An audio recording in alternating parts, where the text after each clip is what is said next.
You know, when a Tampa man swims to the surface on Friday, he'll have broken the world record, living underwater for 100 days. But Dr. Joe Dituri, who goes by the nickname Dr. Deep Sea, is not just chasing records. He's conducting what he's hoping will be life-saving, life-changing research.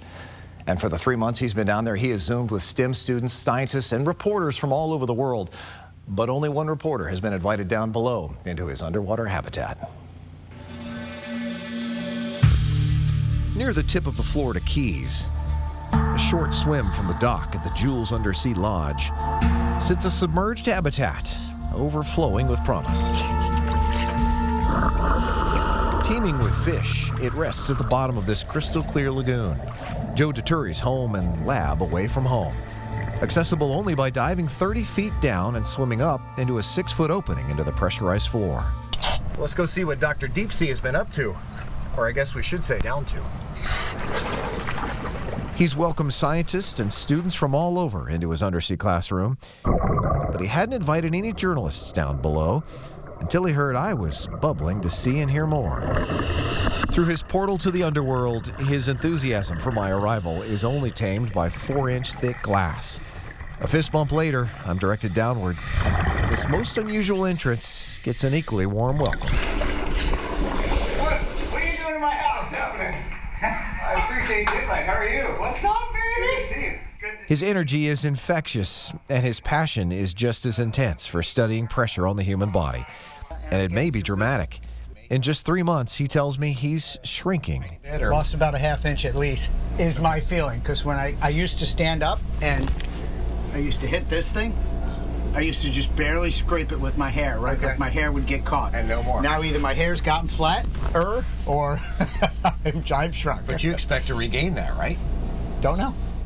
After a 28-year career in the Navy, diving and designing submersibles, Dituri retired as a Special Operations Commander and then earned his Ph.D. in biomedical engineering at USF.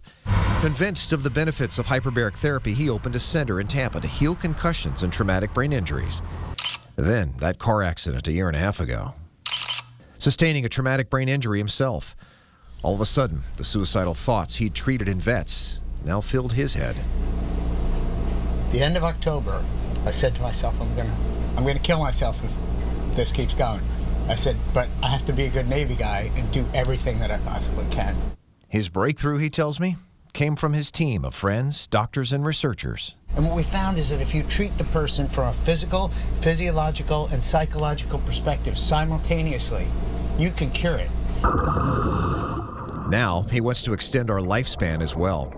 Short of an occasional swim to stretch his legs and do some conditioning, he's huddled in this 100-square-foot submersible, built 50 years ago in Puerto Rico, brought to South Florida in the early 80s, set up here in this Key Largo lagoon for tourists to spend the night underwater. It's the ultimate recreation. So we're doing... Dr. Dituri saw it as the perfect petri dish for him to monitor his body changes over 100 days and nights under pressure.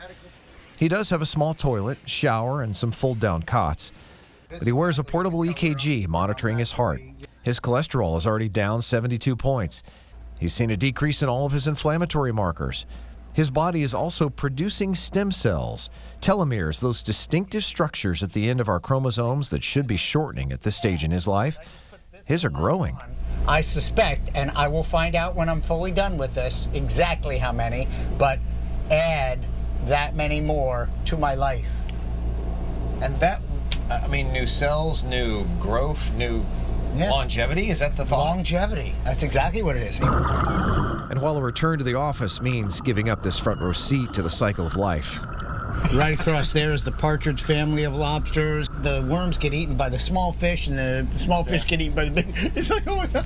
It sounds like you're going to miss this. I'm totally going to miss this. His trade-off will be seeing his findings make a difference, both here in his office and beyond. We're fixing people.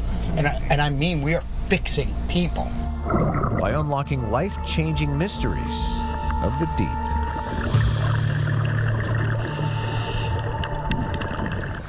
We have an extended interview as well because he just went on for about 45 minutes with him. So fascinating to listen to. So that's on FOX13news.com. Much more there.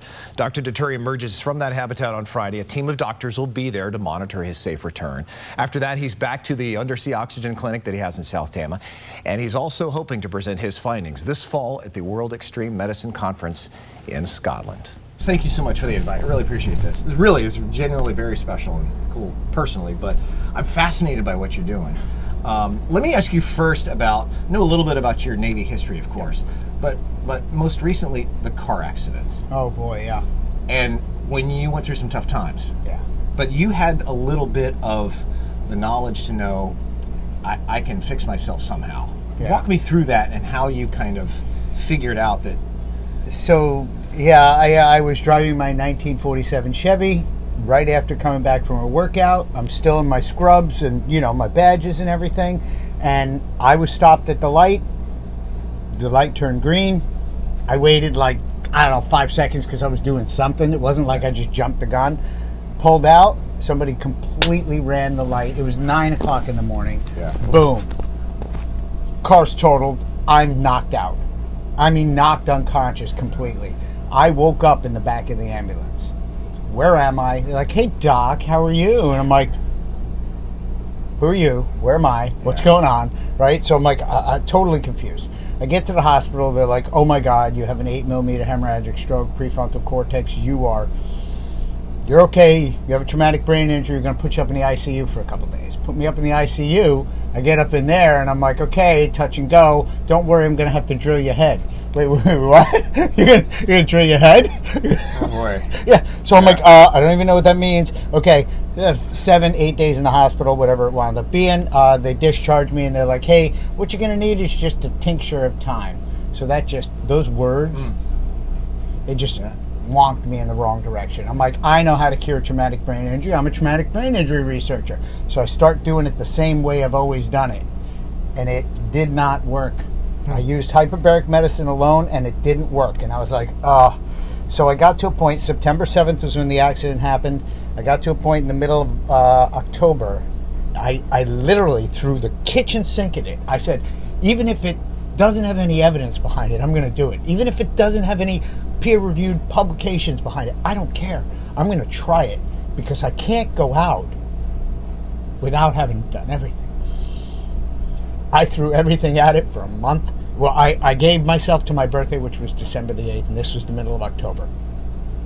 I gave myself that time to do everything. In about a month's time, I was a new man. First of all, I was like, the idea of suicide was gone. Second of all, the whole thing was like, holy mackerel, we can fix this.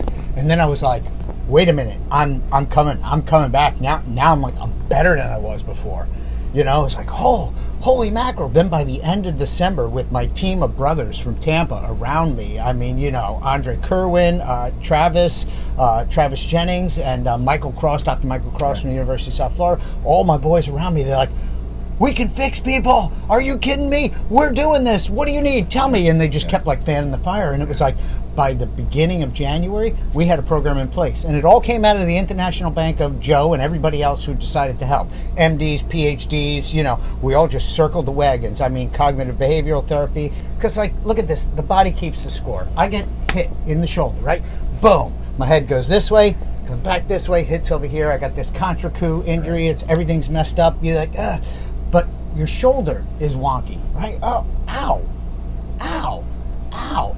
And if you don't treat the shoulder pain, guess what? Through the vagus nerve, it reminds you, hey, you have a traumatic brain injury. Hey, you have a traumatic brain injury. They go, well, that's not linked. Oh, absolutely. Through the cranial nerves, your body is linked to your brain. Mm-hmm. So it's like, if you cure the physical therapy and start to get rid of this pain, you stop getting reminded on a daily basis that you had a traumatic brain injury, because you can't treat it one after the other. There is no serial treating this.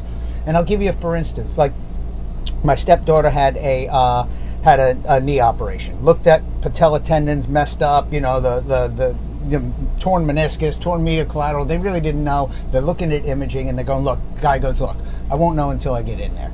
So he goes in there, he blows up the knee with water, and then he sees that she's just got this little pico, which is a little overdeveloped thing from the patella that just happened to fold over. That's one of those hereditary things. It grew a little extra. He goes in, clips it, comes back out. 12 minutes, he's out of the surgery. Meanwhile, he thought he was going to have to rip her knee apart, put it back together, right? We don't know. Imaging is not that good.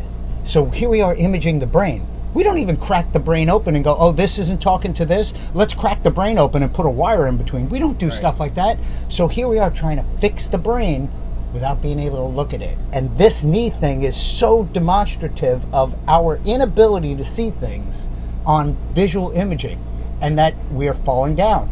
So we need to change the way that we treat traumatic brain injury in that we just got to make them better, right? True nobility is not being greater than your fellow man, it's being better than your former self, right? So I just want to make this kid a little bit better, a little bit better, a little bit better. And then they'll continue to get better and hold them accountable, make them. So bottom line is we developed a 28-day intensive outpatient protocol and we are crushing it. I got MDs on staff, we're doing peptides. I got MDs on staff prescribing medicines. I got MDs on staff regular. I got psychologists on staff. I got life coaches, physical therapists. And I'm sorry, I'm so... No, it's so emotional and so excited about it. I appreciate it. No, it comes across. Well, what do you think then? What do you hope that your research down here will? How will it impact that?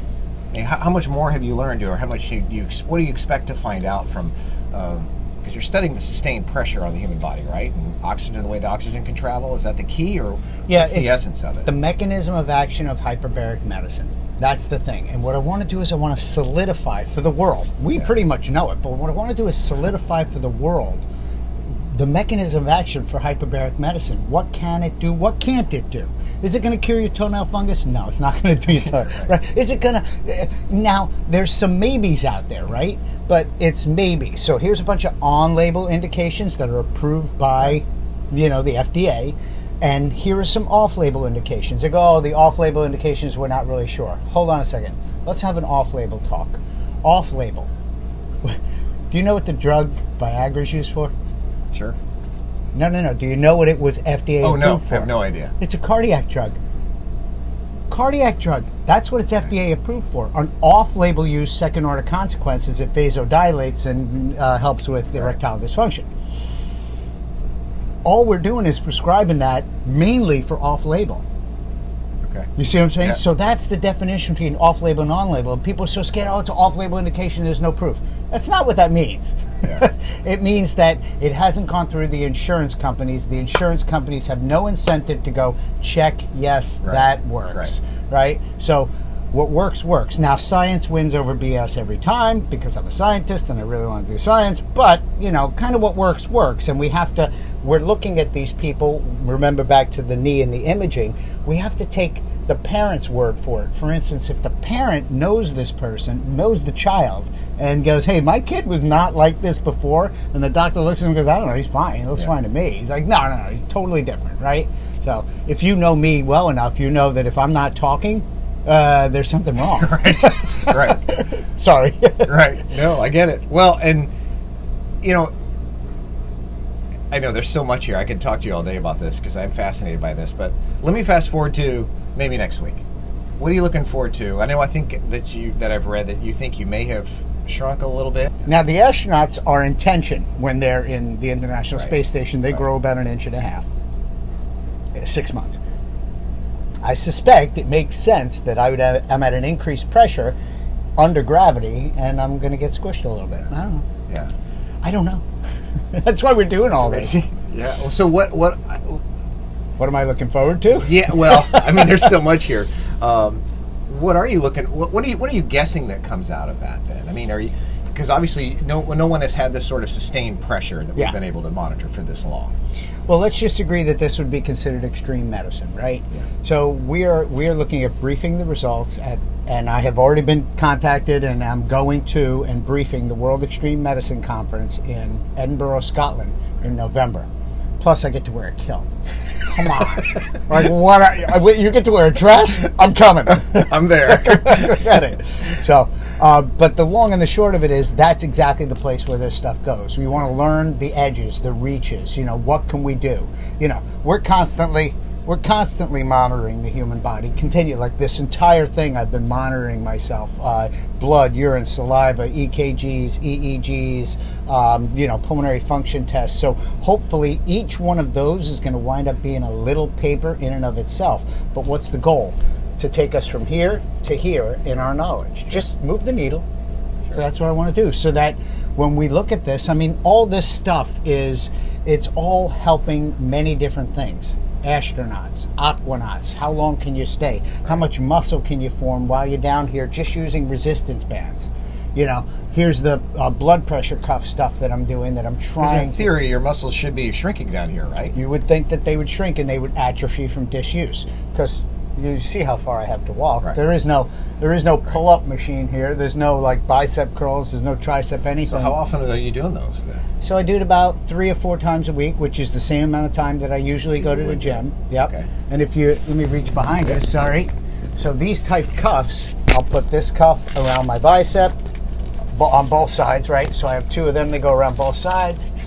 And then when you do that, you engorge, and everything distal to this gets blown up and filled up with blood, and it traps the blood. Okay. And then you work out, and then you can basically smoke the muscle. You can give the muscle a great workout in a short period of time, 4 minutes, 8 30-second cycles. You can do that really quickly, and then when you remove, you do the same thing that Viagra does. You increase nitric oxide synthase, you vasodilate. It's endothelial nitric oxide synthase, which is great because you vasodilate, then you remove all that lactic acid buildup.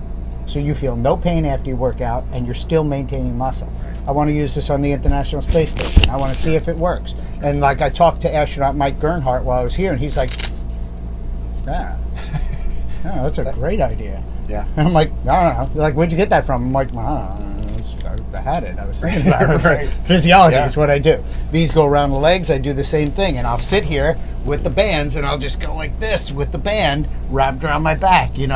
So we're trying to be genuine to the process as much as possible, but still see if we can build muscle. Still see if we can help people. But space. You said space would be a goal for you. I would go to space, absolutely. Yeah. On the right mission, doing the right thing. I'm not going to carry somebody's luggage, but I will go to do some science. Because who would have been able to compare what you've done? That's the hope. Take the opposite effect in space, of course. On the N of 1, exactly. Yeah. Exactly. Yeah. See what actually goes on. Right. When you come up next week, I probably know the answer. Once you're done, once you're decompressed, once you kind of catch your breath, what's the first thing away from all this that you want to do that you're planning to do?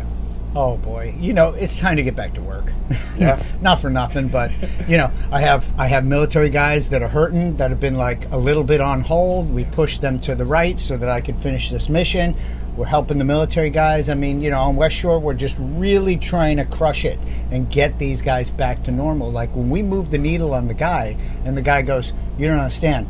You saved my life." And then I was at a concert. And when I was at that concert, this guy fell off from heat stroke, and I saved his life. So it's like, oh my God. You want to truly move the needle. Affecting lives here. Right. You affect one person, and then that person affects 3 people, and then those 3 affect 3, and then before you know it, I don't want to say saving the world, but we're really trying to move the needle. There's some really good guys out there, guys and gals that have traumatic brain injury.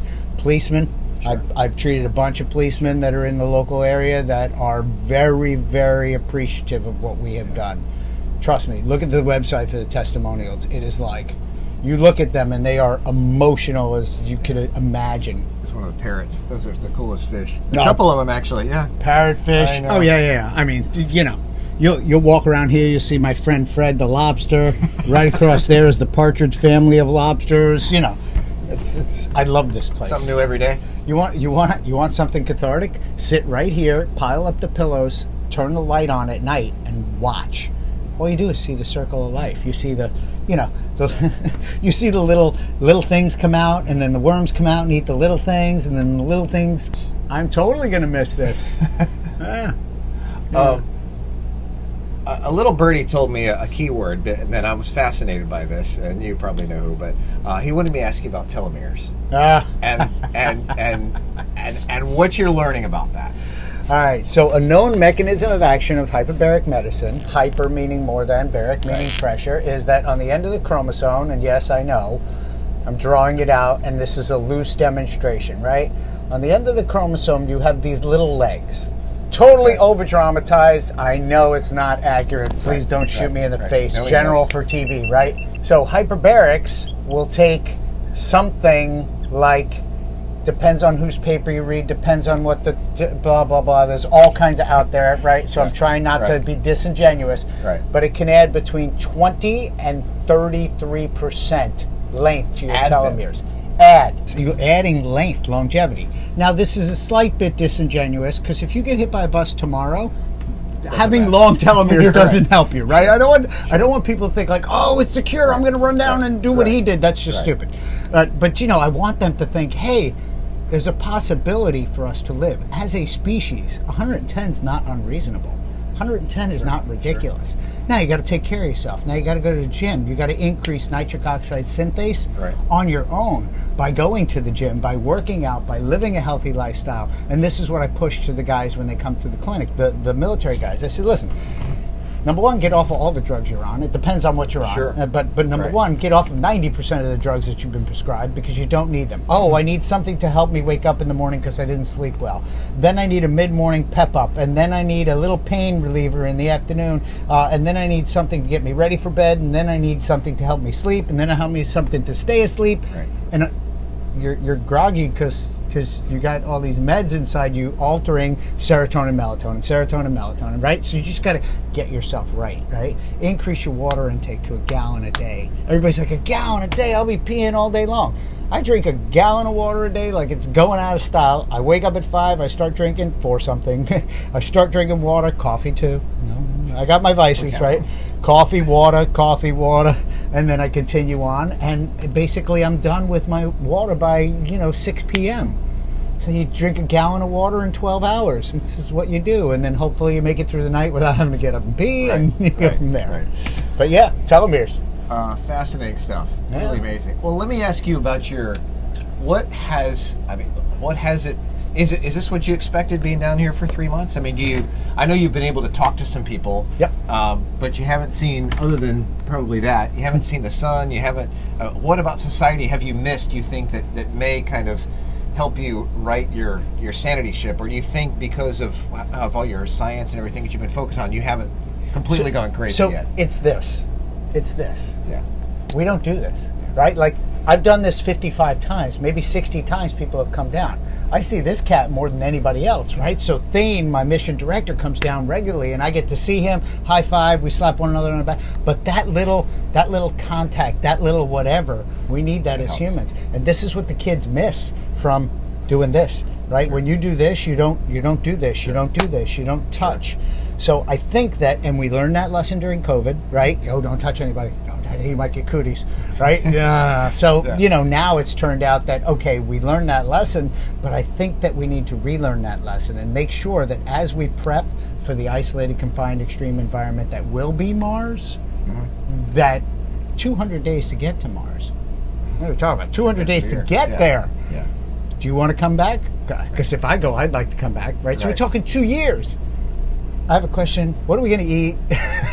What are we going to drink? Like, we have science. What are you going to be traveling in? Right. What for 200 days, right? Yeah. What are you traveling in? I mean, Musk's ship is like, it's 30 foot in diameter. Well, that's great. 30 foot gets real small for 2 years. There's 10 people on there too. 10 people. And then I'm like, who are we going to take? Yeah. Well, we're going to take a doctor. Okay, what kind of doctor? Do I want a proctologist? Yes. Do I want a surgeon? Yes. Do I want my surgeon to be a proctologist? Maybe not. Right? Like, hold on a second. Sure. But you see, this thing just grows exponentially, and we need people that are really jacks and masters of all trades. And they need to be geologists and medical doctors and, we have real problems to solve. This is why I talked to over 3,000 kids so far in science, technology, engineering, and mathematics. Because I'm like, guys, we got real problems. We need your help to solve this. In 10 different countries, by the way. Amazing. and amazing. Having a Touched good so time. many people. Let me ask you one more question about. I want to tap into. I mean, the big picture, of course, is much of your life now spent underwater, and going back to the very beginning of when you first got into the Navy and you wanted to be a diver. Well, what was it about the undersea that captured your heart? So the story of it's ridiculous. I'm probably going to get dimed out for this. Oh goodness, the story.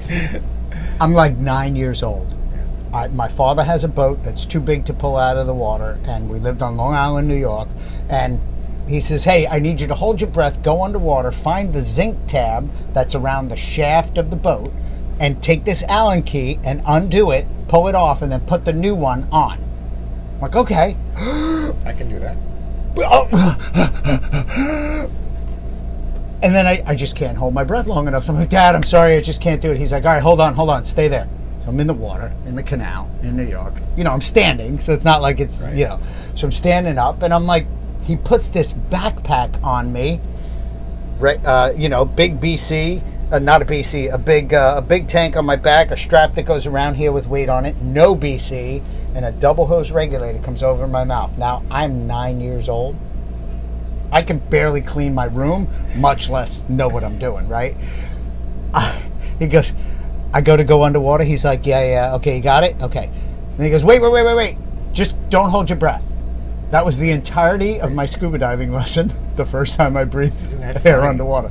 I go underwater and I'm trapped. You know, I'm underneath the boat in the mud in a canal in New York, and I'm going like this. I'm taking this off, and I'm like, "This is the most amazing thing underwater. This is so great." Yeah. I'm like, I want to do this forever and ever and ever. But, you know, so like then I wound up cutting school. Sorry, Mom. Yeah. I wound up cutting school to go dive in the canals in New York.